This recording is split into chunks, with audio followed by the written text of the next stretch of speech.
Hey friends, day 2. So let's look at another video about Facebook partying. So for today, we're going to look at the prep work it takes to do a Facebook party. We're also going to look at event setting up, getting that all ready to go, and your party time frame, prizes, and then along with your prep work is just your hostess packet for your hostess and then her hostess packet for her. So let's start with your script and your prep work. For your script, I make a script at the beginning of every new catalog season. I sit down and I figure out how I want to do it, what I want to do it, what I want to showcase, what I've been showcasing, so I want to make sure that I'm changing it up and how I want to do it. So my scripts are 10 days long and I do 3 posts a day, morning, noon, and night. Easy enough. And the way that this catalog season has run is I've done favorites, classics, and then new. And then I've thrown in there posts about booking, enrolling, gives, joining my page, and other little things. So it kind of keeps it fresh, it keeps it going. I'm also doing 10 to 15 videos per season that I'm making myself. They're using me, so my customers and my new customers get to see me, my personality. Remember, that's really important. Then I am being authentic. I'm being true to myself. I'm being silly. I'm keeping in the mistakes. I'm just keeping it real, and they really seem to like that. And so I am making those at the beginning of every new catalog season once I'm getting my ready, set, sell kits in and I can use the new products.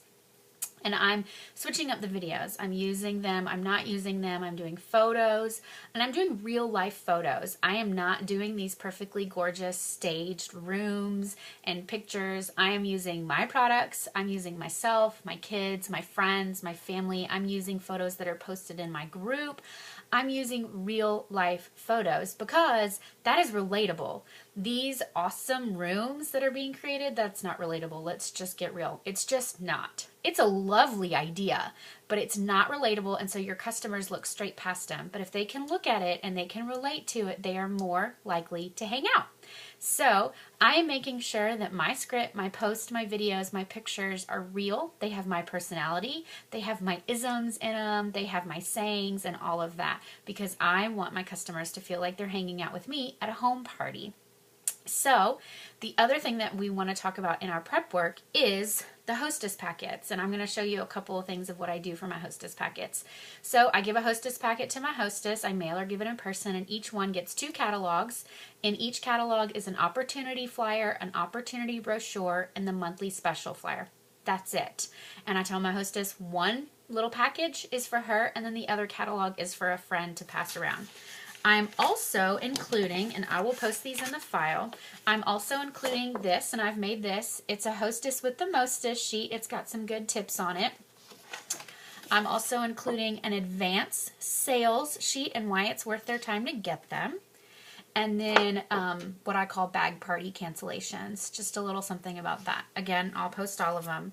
And then also I have magnets that I give my people instead of business cards. Now, I also have a hostess packet for me, and this is what that looks like. So as you can see, this is one.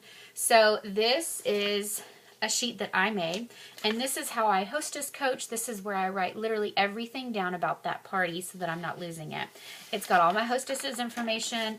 There's info on here when I'm talking to my hostess about hostess coaching to get about her customers and her friends so that I can keep up with it. It's just additions and stuff that I'm making, and then anything else. So physical order forms, I'm just stapling to the back of them. When my hostess emails me what she wants, I'm just stapling it to the back. As you can see, like this one has 9 or 10 staples. It literally just has everything that I need about that hostess on that sheet. And then also for every month I've made this, and I keep up with how I've set up the parties when I've done it, make sure that it's done, dates and everything like that. And this just goes at the front of the folder that keeps all of these, and it just kind of keeps me on track. Don't worry, I'll put all this in the files, but that helps. That's my hostess packet. The other thing is event setup and party time frame. Please be patient with me as I read off some dates. I hope you have a pen and paper. You're going to set up the event and invite your hostess and make her the co-host. If you ask her to do it, it's never going to get done, and she's not going to know what to do. So the 15th of the previous month of the hosting month, you're going to get with her and figure out, does she want a beginning of the month or an end of the month party? For me, I do parties the 5th through the 15th or the 15th through the 25th. So that gives me days on either end of the month to get set up and ready to go and kind of just a breather. Once you figure out what she wants to do, if she wants to host and open her party on the 5th, then on the 25th of the month before, you're going to mail out her hostess packet. And you're going to add her, if you create it. I've created one and I've done one and it's worked out great. If you decide that you want to create one, you're going to add her to your hostess party boot camp. We'll talk about that in another video. You're also going to create her event on the 28th, and you're going to start building the excitement with her and answer any questions that she has about the event and how the party's going to run, because by that time or close to, she should be getting her hostess packet. And you want to make sure that you've gone over all of that before she starts inviting her friends. On the 3rd of the month, remember again, this is when she's opening her party on the 5th, you're going to tell her, go and invite your friends. No more than 50 of your closest friends, and welcome them as they show up. Okay? Simple enough. Now, if her party starts on the 15th, you are going to create her event on the 8th of the same month that it starts. Again, any questions, go over the hostess packet, blah, blah, blah. On the 13th of the month, she's going to invite her friends and start building that excitement and welcome them as they show up. So that's your event setup. That's your party time frame. That's what works for me. You can tweak it and change it, of course. Last thing that we want to go over, that's a big one in the events that I get asked a lot about, are prizes. What do you do for prizes? This is what I have to say on prizes. Do what works best for you. Don't feel like you have to keep up with what everybody else is doing, because what you can afford is different than what I can afford.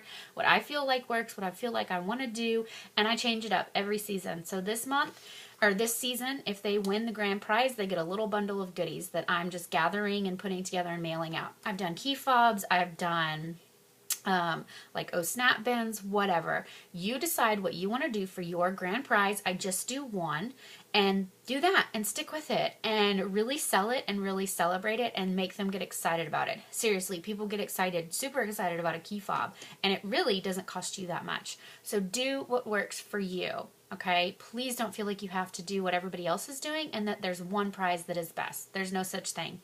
It's whatever you are passionate about doing and whatever you want to sell to your customers. All right, so lot to do that we talked about today. Prep work, your little hostess packet, setting up the event and getting it going, and then prizes. I hope this helped. Can't wait to chat. Bye-bye.